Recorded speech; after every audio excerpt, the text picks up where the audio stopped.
কেউ ছেড়ে যাওয়ার প্রথম লক্ষণ কি জানো? সেটা হলো নীরবতা।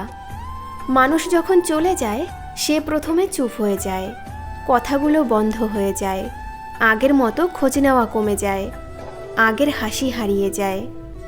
একসময় তোমার প্রতিদিনের গল্পের মানুষ, তোমার পরম বন্ধু, তোমার হৃদয়ের অল্প কজন মানুষের ভেতর একজন আজ চলে গেছে। তুমি ভাবছো কেন এমন হলো, কোথায় ভুল করেছিলে তুমি? তোমার একটাই প্রশ্ন, সে চলে গেল কেন? কিন্তু জানো, কখনো কখনো জীবন থেকে কেউ চলে যায় কারণ ততটুকু পথই তার সাথে ছিল তোমার। কেউ চলে যাওয়া মানেই সব শেষ নয়, অনেক সময় সেটা নতুন শুরু। প্রথম পর্ব, কষ্টের গভীরতা। ভালোবাসার মানুষ হারানো মানে নিজের এক অংশ হারিয়ে ফেলা। রাতে ঘুম আসে না, মনে হয় পৃথিবীর সবচেয়ে একা তুমি। রাস্তায় হাঁটতে হাঁটতে একটা মুহূর্তে মনে পড়ে, এই পথেই তো একদিন একসাথে হেঁটেছিলে। কিন্তু বোঝো, ব্যথা মানে তুমি এখনো বেঁচে আছো, তুমি অনুভব করতে পারছো মানে তোমার হৃদয় এখনো জীবিত। দুঃখকে ঘৃণা করো না, কারণ একদিন এই দুঃখই তোমাকে শক্ত মানুষ করে তুলবে। তুমি হাসবে যখন একদিন বুঝবে সেই হারিয়ে যাওয়া মানুষটা তোমার জীবন থেকে নয়, তোমার ভবিষ্যৎ থেকে সরে গেছে। দ্বিতীয় পর্ব, ছেড়ে যাওয়ার লক্ষণ। ছেড়ে যাওয়ার লক্ষণ খুব সূক্ষ্মভাবে শুরু হয়। প্রথমে কথাবার্তা কমে যায়, তারপর সম্মান, আগ্রহ, যত্ন সব ধীরে ধীরে হারিয়ে যায়। তুমি দেখতে পাও না কিন্তু অনুভব করো, একটা দূরত্ব তৈরি হচ্ছে।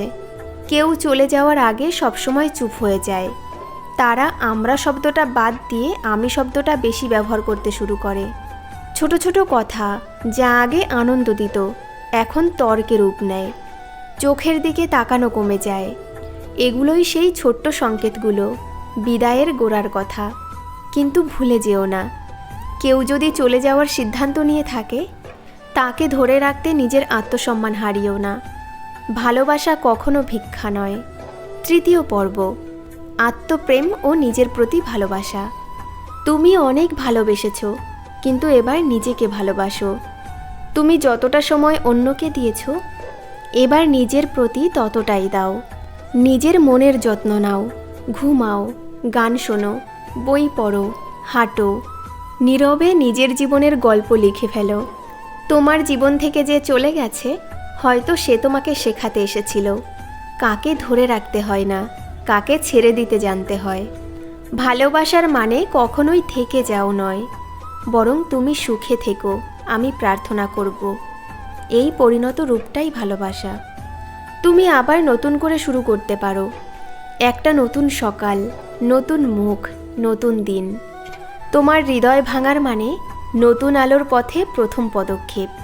চতুর্থ পর্ব, আশা ও পুনর্জন্ম। জীবনের প্রতিটি হারের পেছনে একটা শিক্ষা আছে। যে চলে গেছে সে তোমার জীবন থেকে কিছু নিতে নয়, বরং কিছু শেখাতে এসেছে।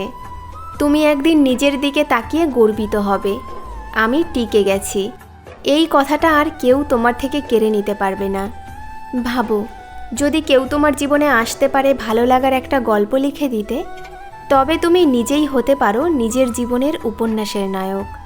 ভালোবাসা হারানো মানেই ভালোবাসা শেষ নয়, মুক্ত হওয়া মানেই তুমি শেষ হওনি, বরং তুমি শুরু করেছো আবার। একটা সময় আসবে তুমি তাকিয়ে দেখবে ওই যে চলে যাওয়া মানুষটা আজও ফিরে তাকাচ্ছে, কিন্তু তুমি তখন অনেক দূরে গিয়ে গেছো। শেষে একটা কথা মনে রেখো, যে চলে গেছে তাকে থামিয়ে রেখো না, যে রয়ে গেছে তাকে হারাতে দিও না। আর যেটা বাকি আছে সেটা দিয়ে জীবনটা নতুন করে সাজিয়ে নাও। আর নিজের মনকে শুধু একটাই কথা বলো, একজন ভালোবাসার মানুষ ছেড়ে চলে গেছে, কিন্তু আমি এখনো জীবিত, কারণ আমার কাছে এখনো একটা স্বপ্ন আছে, একটা উদ্দেশ্য আছে, আর সেটাই আমাকে টিকিয়ে রাখবে যতদিন না আমি নিজেকে পুরোটা ফিরে পাই। বন্ধুরা, ভিডিওটি ভালো লাগলে একটা লাইক দিও, আর কমেন্টে অবশ্যই জানিও তোমার ভালোবাসার মানুষ কেন তোমাকে ছেড়ে গেছে। ভিডিওটি শেষ পর্যন্ত দেখার জন্য অসংখ্য ধন্যবাদ।